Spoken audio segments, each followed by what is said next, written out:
मुरीदके में canal park के करीब सर्दी से बचने के लिए लकड़ी के कारखाने में आग जलाते हुए बच्चे समेत 4 अफराद झुलस गए। बच्चे ने लकड़ी जलाने के लिए पेट्रोल छिड़का, जिससे आग भड़क उठी, जिससे पोता, बाप, दादा और एक कारीगर आग की लपेट में आ गए। 7 साला उरैश को मकामी अस्पताल, जबकि बाप और दादा को तशवीशनाक हालत में लाहौर मुंतकिल कर दिया गया। पाकिस्तान की सिंध तास मुआहिदा तनाज़े में भारत के खिलाफ अहम कानूनी कामयाबी। भारत को पाकिस्तानी दरियाओं पर कायम पन बिजली मंसूबों का रिकॉर्ड पेश करने का हुक्म। द हेग में कायम आलमी सालिसी अदालत ने हुक्मनामा जारी कर दिया। हुक्मनामे में कहा गया, भारत 9 फरवरी तक बघलियार और किशन गंगा के ऑपरेशनल लॉग बुक्स जमा कराए। रिकॉर्ड फराहम न करने पर भारत को बाज़ाब्ता वजह बताना होगी। पाकिस्तान 2 फरवरी तक बताए वो कौन सी दस्तावेज चाहता है। केस के दूसरे मरहले की समात 2 और 3 फरवरी को द हेग में होगी। भारत शरीक हो या ना हो, समात जारी रहेगी। पाकिस्तान का मौक़िफ़ है कि भारत ने हाइड्रो पावर डैम्स में गैर कानूनी तौर पर पानी ज़ख़ीरा किया। सालिसी अदालत का कहना है, मकबूजा कश्मीर में डैम्स के ऑपरेशनल लॉग बुक्स तनाज़े के अहम शवाहिद हैं। भारत को इजाफी पानी रोकने की इजाज़त का इख्तियार सिर्फ सालिसी अदालत को है।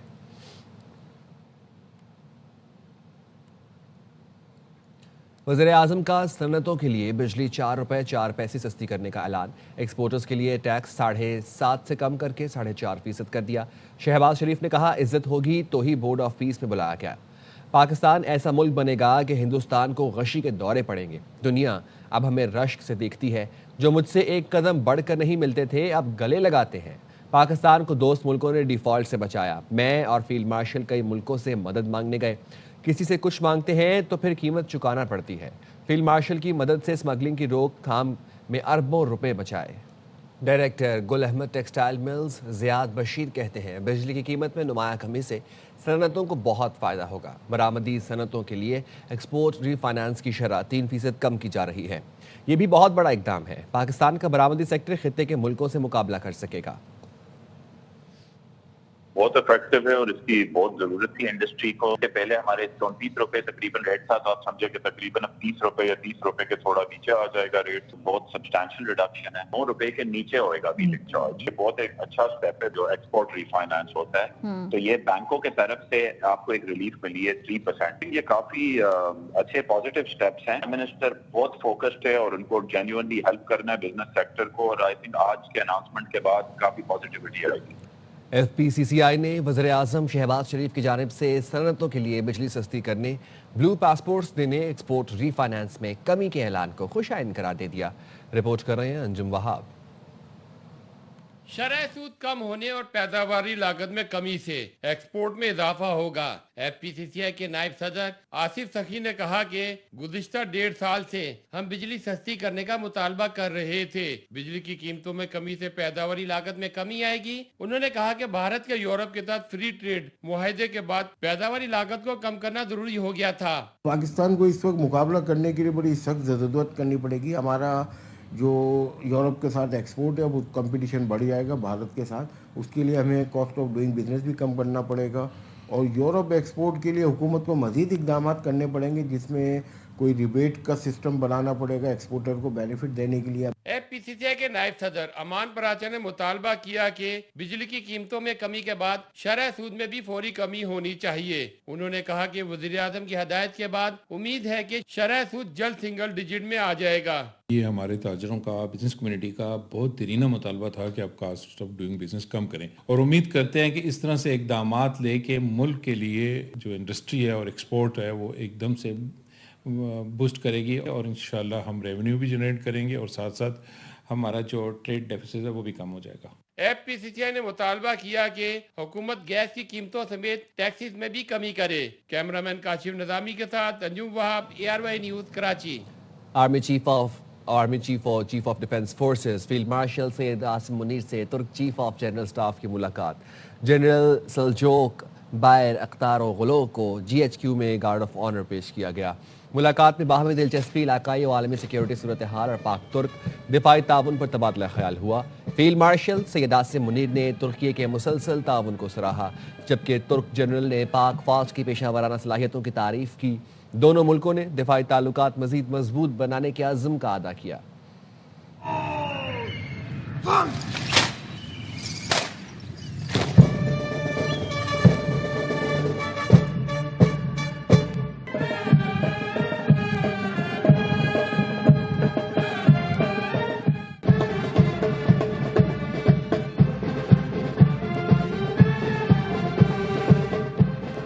नसीराबाद के इलाके ढाढर में कमड़ी पुल के करीब नामालूम मुसल्लह अफराद ने पुलिस वैन को आग लगा दी। मुलजमान 3 पुलिस एहलकारों और ड्राइवर को अगवा करके ले गए। कुछ दूर जाकर मुलजमान ने इंस्पेक्टर समेत 3 एहलकारों को छोड़ दिया और फरार हो गए। ड्राइवर का पता न चल सका। पुलिस का इलाका में सर्च ऑपरेशन जारी है। सिक्योरिटी हुकाम कहते हैं वादी तीराह में कोई बड़ा फौजी ऑपरेशन नहीं हो रहा। दहशतगर्दों के खिलाफ IBOs हो रहे हैं। ऑपरेशन का झूठा और बेबुनियाद प्रोपेगेंडा किया गया। कोई बयानिया फौज और आवाम के रिश्ते में दरार नहीं डाल सकता। सिक्योरिटी जराये ने बताया मौजूदा मौसम भी बड़े ऑपरेशन के लिए मुनासिब नहीं। वादी तीराह में कहीं फौजियों की तादाद में इजाफा नहीं किया गया।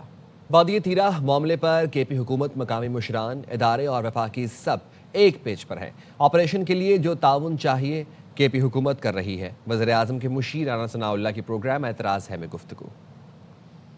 गवर्नमेंट से कोई बात नहीं हो रही और ना प्रोविंशियल गवर्नमेंट से कोई बात करने की ज़रूरत है। प्रोविंशियल गवर्नमेंट ऑपरेशन के लिए जो ज़रूरी तावन है वो दरपर्दा कर रही है। बयानबाजी की मजबूरी है। उन्होंने बयानबाजी इसलिए करनी है, उनका सियासी मौक़िफ़ है, खान साहब का हुक्म है। इससे उनको ये फ़ायदा है कि दहशतगर्द के खिलाफ एक्टिव नहीं होते, उनके खिलाफ एक्शन नहीं लेते। लॉ एनफोर्सिंग एजेंसीज को, वफाकी हुकूमत को वहाँ पे दहशत गर्दों के खिलाफ इंटेलिजेंस बेस्ड ऑपरेशन करने के लिए जिस ताउन की ज़रूरत है वो सूबाई हुकूमत पूरा कर रही है। सुहेल अफरीदी साहब भी पूरा कर रहे हैं। वहाँ पे दहशत गर्दों की मौजूदगी है, वहाँ पे ऑपरेशन ज़रूर हो। वफाकी हुकूमत, फौज और सूबाई हुकूमत सारे एक पेज पर? जी बिल्कुल, न सिर्फ ये बल्कि जो मकामी मशीरान हैं वो भी एक पेज के ऊपर है। वहाँ पे फैक्ट्रियाँ लगी हुई हैं जो पूरी दुनिया में नशा सप्लाई हो रहा है। 12,000 एकड़ के ऊपर अफीम काश्त हो रही है। तो जब तक ये इकॉनमी जो है इसको आप ख़त्म नहीं करेंगे तो उस वक्त तक आप ये दहशत गर्दी पाकिस्तान के आप दुनिया में किसी हिस्से से भी ख़त्म नहीं कर सकते। ये वहाँ पे जो बैठे हैं दहशत गर्द, वो वहाँ पे क्या करने के लिए बैठे हैं? बता लेने के लिए। एक एकड़ का वो बता लेते हैं।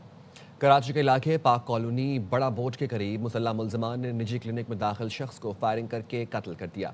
मकतूल 45 साल अब्दुल रशीद निजी क्लिनिक में ज़ेर इलाज था। पुलिस के मुताबिक वाक़या ज़ाती दुश्मनी का शाखसाना मालूम होता है। तहकीकात जारी है। कराची के इलाके गुलिस्तान जौहर में पुलिस की कार्रवाई। सिक्योरिटी इदारे का जाली अफसर गिरफ्तार। गुलिस्तान जौहर ब्लॉक 15 में पुलिस ने हसास इदारे का जाली कैप्टन अंस गिरफ्तार कर लिया। मुलजिम लके कब्जे से जाली कार्ड और मोटरसाइकिल बरामद की गई। मुलजिम खुद को सिक्योरिटी अफसर जाहिर करके शहरियों से पैसे बटोर रहा था। मुलजिम के खिलाफ मुकदमा दर्ज कर लिया गया।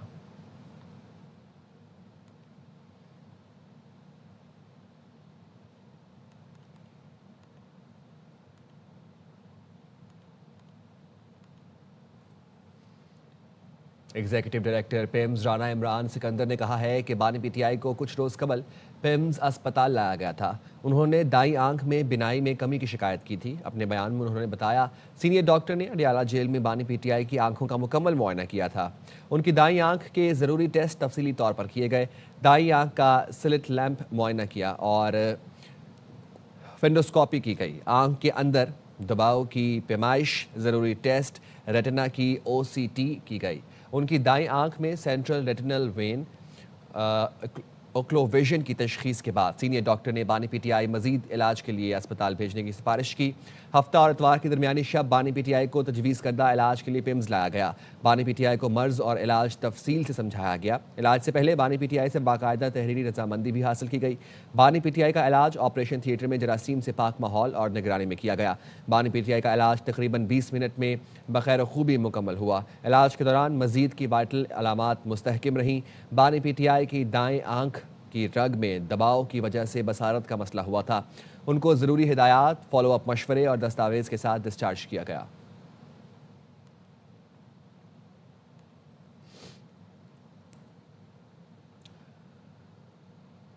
बानी PTI बिल्कुल ठीक और सेहतमंद हैं। दिन में 3 बार चेकअप होता है। बैरिस्टर अकील की प्रोग्राम सवाल ये है में गुफ्तगू। कहा बानी PTI को ट्रीटमेंट के लिए पिम्स लाया गया था। कर सकता हूँ कि वो बिल्कुल ठीक ठाक हैं, वो सेहतयाब हैं और उनका दिन में 3 दफा चेकअप होता है, सुबह दोपहर शाम। सेपरेट मेडिकल सुपरिटेंडेंट के अलावा उन्होंने टीम तश्कील दी हुई है, 6 उसमें सीनियर मेडिकल ऑफिसर्स भी हैं और वो राउंड द क्लॉक अवेलेबल होते हैं। जो उनको तकलीफ थी उनका इलाज किया गया, अडयाला के अंदर ही, अस्पताल के अंदर किया गया और ये डॉक्टर्स की ही एडवाइस थी। उनका जो छोटा ट्रीटमेंट है या प्रोसीजर है उस हवाले से उनको पिम्स लाया गया। ये बड़ी एक आम सी बात है। अदालत का अगर ऑर्डर हुआ कि जाती मॉलेज को एक्सेस दी जाए तो बिल्कुल दिया जाएगा। ऑपोजिशन लीडर महमूद अचकज़ई कहते हैं बानी पीटीआई की सेहत इतनी ख़राब नहीं जितना प्रोपेगेंडा किया जा रहा है। हमें अपने मकसद से हटाया जा रहा है। हमने किसी को पत्थर नहीं मारना, किसी को गाली नहीं देनी है। पीटीआई समेत तहरीक तहफ़्फ़ुज़ आइन में शामिल तमाम जमातों से कहता हूँ पुरअमन एहतजाज की तैयारी शुरू करें। दुकानदारों और ट्रांसपोर्टर से रिक्वेस्ट करेंगे कि 8 फरवरी को अपना कारोबार बंद रखें। की सेहत की खराबी की बात पार्टी के कारकुनों के ज़हनों में डाल दी गई। हम इसको अपने मकासद से डाइवर्शन समझते हैं। इमरान को कोई नुकसान हुआ इसकी जिम्मेवार पाकिस्तान की तमाम सरकार होगी। मैं दावे से कहता हूं कि इमरान खान की सेहत इतनी ख़राब नहीं है जिस तरह प्रोपेगेंडा किया गया है। रिक्वेस्ट करता हूं तहरीक तहफ़्फ़ुज़ आइन पाकिस्तान की तमाम पार्टियों, बिलखसूस इमरान खान की पार्टी तहरीक इंसाफ को मिशन से पीछे ना हटें। तमाम बाजारों में हम निकलें, न किसी को गाली देनी है, न किसी को पत्थर मारना है। ये हुकूमत के खिलाफ हमारे साथ ताउन करें। 8 फरवरी को दुकान बंद करें। बानी से मुलाकात के लिए धरने में अरकान असम्बली की अदम शिरकत। शेख वकास अकरम ने मलबा वज़ीर आला KP सुहेल आफरीदी पर डाल दिया। पीटीआई के सेक्रेटरी इंफॉर्मेशन शेख वकास अकरम की मुबैना ऑडियो लीक हो गई। मुबैना ऑडियो में शेख वकास अकरम ने कहा धरना देना था तो एक रात पहले बताना चाहिए था। अचानक कहा गया अरकान असम्बली फौरी पहुंचे। ये कोई मजाक है? अरकान असम्बली के पास हेलीकॉप्टर नहीं, धरना देना था तो अपने 90 MPA साथ लेकर जाते। उसमें 2 चीजें हुई हैं। एक तो सुहेल ने वहां जाते ही बयान दे दिया था कि वर्कर्स को नहीं सिर्फ MNAs MPAs को हमने कॉल की है। दैट्स अ वीडियो क्लिप, यहाँ शायद शेयर भी हुआ है। नंबर 1। नंबर 2, ट्यूसडे को पंजाब वाले आए और आके फिर हर कोई अपने अपने हलकों में वापस चला गया। एक रात पहले KP हाउस में मीटिंग हुई है। सुबह चीफ मिनिस्टर साहब अडयाला जाते हैं तो जब रात को मीटिंग हुई थी वहीं फाइनल कर लेना था, तमाम MPAs को कन्वे कर देना था और वो पहुंच जाते। जब आप रात 8 बजे डिसाइड करते हैं कि हम धरना दे रहे हैं और कोई MP 8 घंटे दूर है, कोई 10 घंटे दूर है, हेलीकॉप्टर और जहाज तो किसी के पास नहीं है। जितने करीब थे वो आ गए। आज सुप्रीम कोर्ट के सामने जो था वो रश अच्छा था। धरना अगर आपने देना होता है, आप एक रात पहले मिल भी रहे हैं तो कम से कम आप उन लोगों को बताएं तो सही, कन्वे तो करें। सो इसमें MPAs MNAs का कसूर नहीं है। जिन्होंने प्लान किया था they should have planned it properly. Secondly, अगर चीफ मिनिस्टर साहब ने धरना देना ही था तो कम से कम अपने 90 MPA तो साथ लेके आते। उनके साथ भी चंद MPAs थे। चमन समेत शुमाली बलोचिस्तान के बेशतर अजला में वक्फे से बारिश का सिलसिला जारी है, जिससे सर्दी की शिदत में इजाफा हो गया। मौसम का मज़ीद अहवाल जानते हैं अख्तर गुलफाम से। देखिए जी, चमन समेत शुमाली बलूचिस्तान के बेशतर अजला में जो है वो गुज़श्ता रात जो है वो बारिश का सिलसिला वक्फे से जारी है। बारिश बरसाने वाला नया स्पेल कल शाम को जो है चमन समेत शुमाली बलूचिस्तान में जो है वो दाखिल हुआ, जिससे चमन और दीगर जो मुल्का डिस्ट्रिक्ट्स है यहाँ पे जो है वो बारिश जो का सिलसिला है वक्फे से जारी है। PDMA ने गुज़श्ता रोज जो है वो एक मरासला जारी किया था। डिप्टी कमिश्नर को हिदायत दी गई है कि खस्ता आल घरों से दूर है और नदी नालों और आबी गुजरगाहों से जो है वो दूर है और गैर ज़रूरी सफ़र से गुरेज किया जाए, क्योंकि मौसमियात ने पेश गोई की है कि चमन समेत शुमाली बलूचिस्तान के बेशतर अजला में आइंदा 24 घंटे वक्फे से बारिश का सिलसिला मैदानी इलाकों में जारी रहेगा, जबकि पहाड़ों पर जो है वो बर्फबारी का इम्कान ज़ाहिर किया गया है। और लाहौर में सुबह सवेरे सर्दी की शिद्दत बरकरार है और धुंध का सिलसिला भी जारी है। मौसम का मज़ीद अहवाल जानते हैं नुमाइंदा ख्वाजा रमज़ान मजीद से। जी बिल्कुल, शहर लाहौर में सुबह सवेरे सर्दी की शिद्दत के साथ साथ जुज़वी तौर पर धुंध का राज है। लाहौर के मुख्तलिफ इलाकों में धुंध है और जबकि सूरज भी बादलों की ओट से आहिस्ता आहिस्ता बाहर निकल रहा है। महकमा मौसमियात के मुताबिक आइंदा चंद रोज़ में सर्दी की शिद्दत में इजाफा बरकरार रहेगा, जबकि धुंध का सिलसिला भी फिर से शुरू हो जाएगा। शहर के अगर दर्जा हरारत की बात की जाए तो ज़्यादा से ज़्यादा दर्जा हरारत जो है वो 20 डिग्री सेंटीग्रेड और कम से कम दर्जा हरारत 7 डिग्री सेंटीग्रेड तक रिकॉर्ड किया गया है। मज़ीद महकमा मौसमियात का ये कहना है कि आइंदा चंद रोज़ तक मौसम इसी तरह से सर्द और खुश्क रहने का इम्कान है, जबकि सर्दी की शिद्दत भी इसी तरह से बरकरार रहेगी और धुंध का सिलसिला भी कायम रहेगा। जी, कराची पर साइबेरिया की हवाओं का राज, सर्दी की शिद्दत में इजाफा हो गया। महकमा मौसमियात ने खबरदार किया है कि आज दिन भर सर्द हवाओं का सिलसिला जारी रहेगा। मज़ीद जानते अदनान राजपूत से। बिल्कुल, कराची शहर में सर्द हवाओं का राज बरकरार है, जिसकी वजह से सर्दी की शिद्दत में मज़ीद इजाफा हो गया और महकमा मौसमियात की जानिब से भी बताया जा रहा है कि कराची शहर में आइंदा 3 रोज़ के दौरान सर्दी की शिद्दत जो है वो बरकरार रहेगी। महकमा मौसमियात की जानिब से बताया जा रहा है कि कराची शहर का मौजूदा जो दर्जा हरारत है वो 11 डिग्री सेंटीग्रेड है। कम से कम 10 डिग्री सेंटीग्रेड रिकॉर्ड किया गया है, जबकि दिन भर ज़्यादा से ज़्यादा दर्जा हरारत 25 से 27 डिग्री सेंटीग्रेड तक जाने का इम्कान है। हवा में जो नमी का तनासुब है वो 63% है और कराची शहर में इस वक्त हवा 2 से 3 किलोमीटर फी घंटे की रफ्तार से चल रही है। जी। महकमा स्कूल एजुकेशन सिंध ने 4 फरवरी को सरकारी और निजी तालीमी इदारों में तातील का ऐलान किया है। तालीमी इदारों में तातील का ऐलान शब बारात की मुनासबत से किया गया है।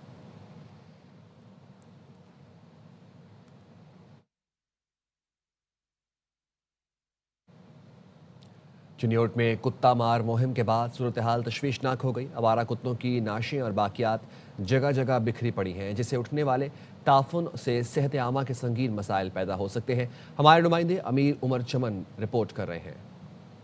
हुकूमत की जानिब से चलाई गई आवारा कुत्तों की तल्फी मुहिम का अमल जिला भर में तेज तो कर दिया गया, लेकिन तल्फी के बाद जानवरों की बाकियात शहरी इलाकों और मेन शहरात के तरफ पर फेंकी जा रही हैं, जिसके बाइस फिजा आलूदा और शहरियों के मामूलात जिंदगी मुतासर हो रहे हैं। देखें वहाँ पे 15-20 कुत्ते पड़े हैं, 10 उधर पड़े हुए हैं, लेकिन कोई भी यहाँ से उठाने वाला नहीं है। मैंने महकमे से बात की है, कितनी दफा इनसे बात की, कहते हैं ये यूसी वाले ने उठाना है, यूसी वाले कहते हैं फलाने ने उठाना है, फलाने ने। छोटे बच्चे बाहर मार देन, कुत्ते मार देन, वो इत्थे सुट जांदे ना, मज्जा मार जांदियां ने, वो भी इत्थे सुट जांदे। असी भी आखिर इंसान है, कोई नहीं गरीब एहसास जरी भी नहीं करते। माहिरीन के मुताबिक जानवरों की बाकियात खुलेआम पड़ी रहने से मुतअद्दिद बीमारियों के फैलाव का खदशा बढ़ जाता है। ज़रूरत इस अमर की है कि तल्फी के साथ साथ एक मुनज़्ज़म और मौसर सफाई निज़ाम भी यकीनी बनाया जाए। Amir Umar Chaman, ARY news, Chiniot. World cup से पहले पाकिस्तान के पास ऑस्ट्रेलिया को सीरीज हराने का तारीखी मौका। ग्रीन शर्ट्स और कैंगरूज दूसरे T20 में आज टकराएंगे। 3 मैच की सीरीज में पहला मैच पाकिस्तान जीत चुका है। बन्नू में मुसल्ला अफराद ने फायरिंग करके यूसी चेयरमैन समेत 3 अफराद को कत्ल कर दिया।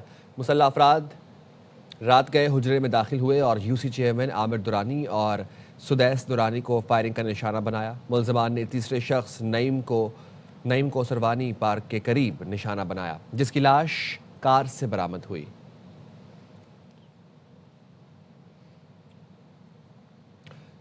कसूर के इलाके इलाहाबाद में अमनो अमान की सूरत हाल में काबू। Benazir income support device centre में तसादुम, मुतादिद अफराद जख्मी हो गए। बेनज़ीर इनकम सपोर्ट प्रोग्राम की रकम में मुबैना कटौती के मामले पर झगड़ा हुआ। डंडों के आज़ादाना इस्तेमाल से मुतादिद अफराद जख्मी हुए, जिन्हें अस्पताल मुंतकिल कर दिया गया। झगड़े की वीडियो सोशल मीडिया पर वायरल होने पर DPO कसूर का नोटिस। 2 नामजद और 3 नामालूम अफराद के खिलाफ मुकदमा दर्ज कर लिया गया। DSP चूनिया की निगरानी में मुलजमान की गिरफ्तारी के लिए छापे मारे जा रहे हैं।